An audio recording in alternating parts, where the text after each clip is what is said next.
When they announced the remake of How to Train Your Dragon, I felt two things: excitement and panic. So before Universal has the chance to potentially ruin my favorite movie, I decided to take matters into my own hands and recreate one of my favorite scenes from the films in real life.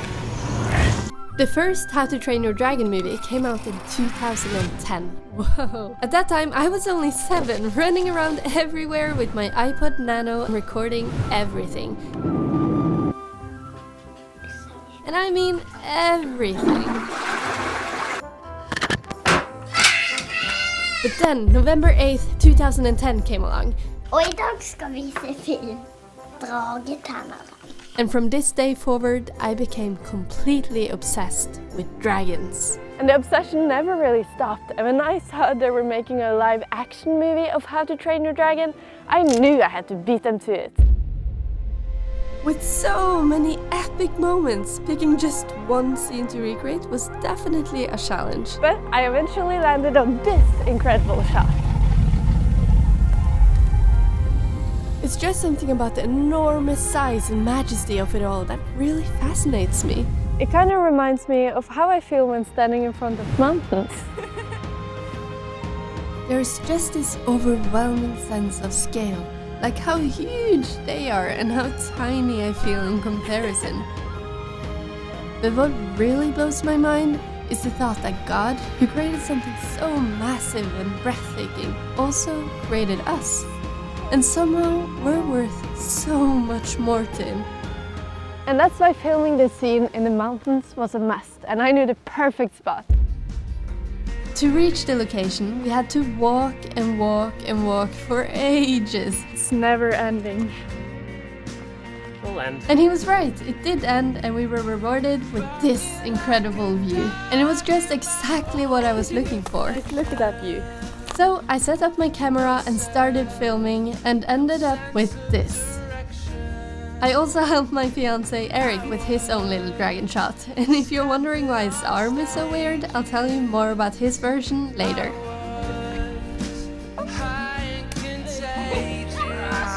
And now to the fun part, the editing. First up, I needed a dragon model. I bought one that looked somewhat like the dragon from the movie, and if you squint really hard, you might actually see it.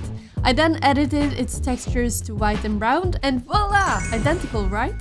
Or maybe not. There's still a lot missing. If you look at the reference images, you see that the dragon has a very unique look to it. It kinda looks like someone just took a mammoth and added a lot of porcupine spikes to it. And this just looks like a straight out tumor. So to make my dragon somewhat similar, I had to add way more details. So let's start with the texture. Since I scaled up the dragon a lot bigger than it was supposed to be, the texture looked a bit trash. So to fix it, I found this crocodile skin texture and merged it into the original. And it already looks so much better, just look at the difference.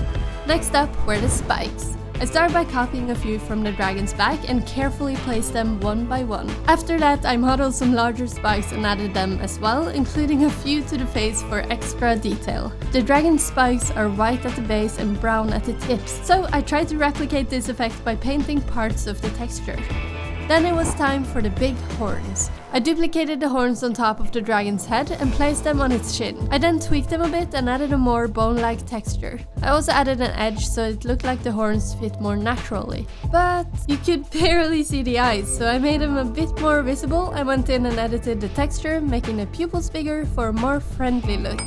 I wanted to stay true to the movie's design, but this just looked way too cartoony, so I kept the face slightly slimmer for a more realistic look.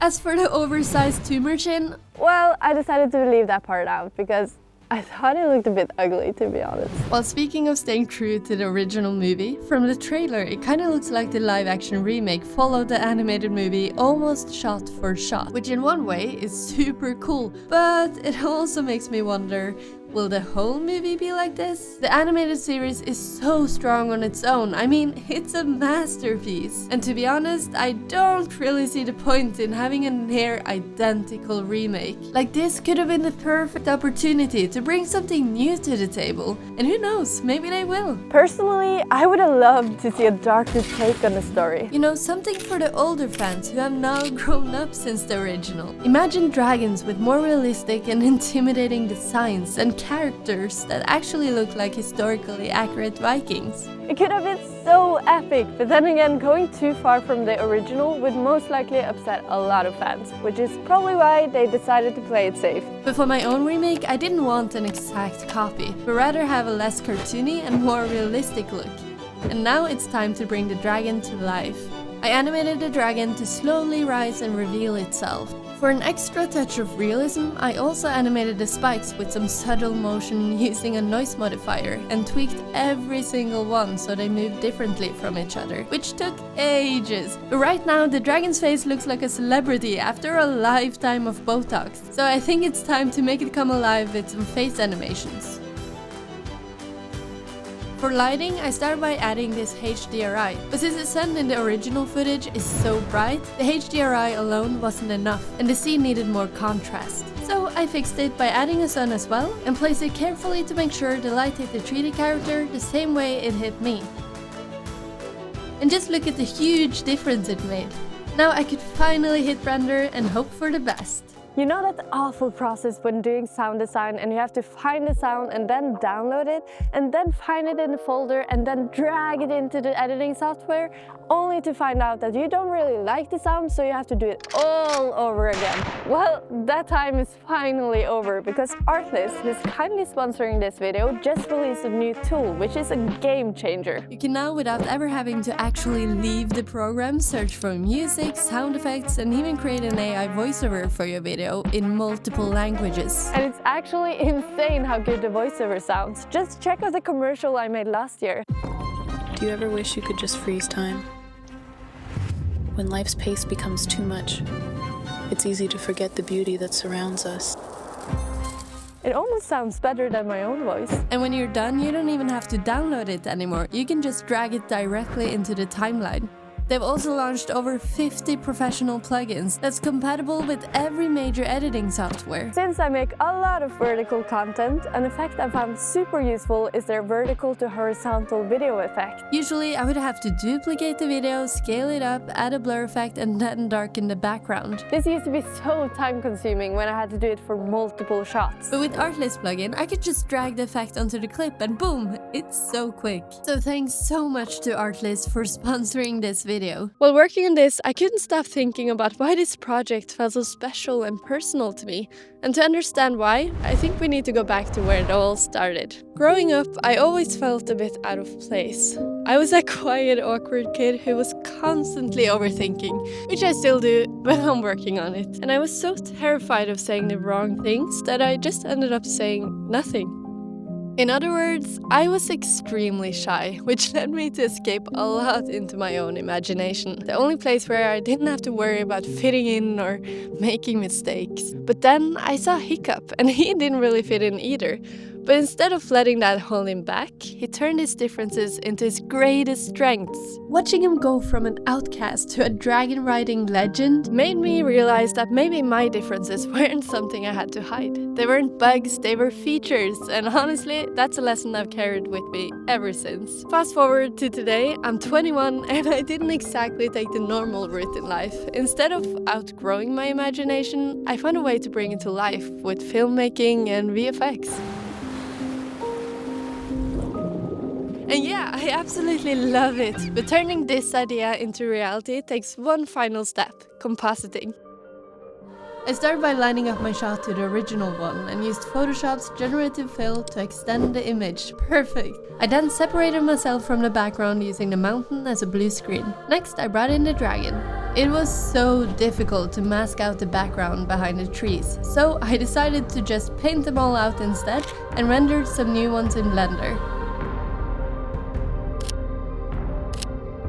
I then matched the dragon's colors to the footage, making sure it fit naturally into the environment. I also added a glow to the dragon so it matched the harsh lighting on my dress. I then added some clouds and fog along with a few flying dragons in the background for some extra life. I also brought in some simulated smoke that comes out of the dragon's nose, and as a final touch I added some saliva in its mouth. I also changed my dress to yellow so I would be more visible. In the movie, a shadow appears over Hiccup when a dragon rises, so I decided to add a shadow to mine as well. Finally, I jumped into DaVinci Resolve, did some color grading, and found some epic music and sound effects from Artlist to tie it all together. Throughout this project, I've gone through so many versions, and it's actually crazy to see the difference between my first and my last render. But if you want to see an even bigger difference, my fiancé actually created his own version of this shot at the exact same location, but made it way darker. So yeah, check out his YouTube, that's linked below, if you want to see how. But first, it's time to reveal the final results.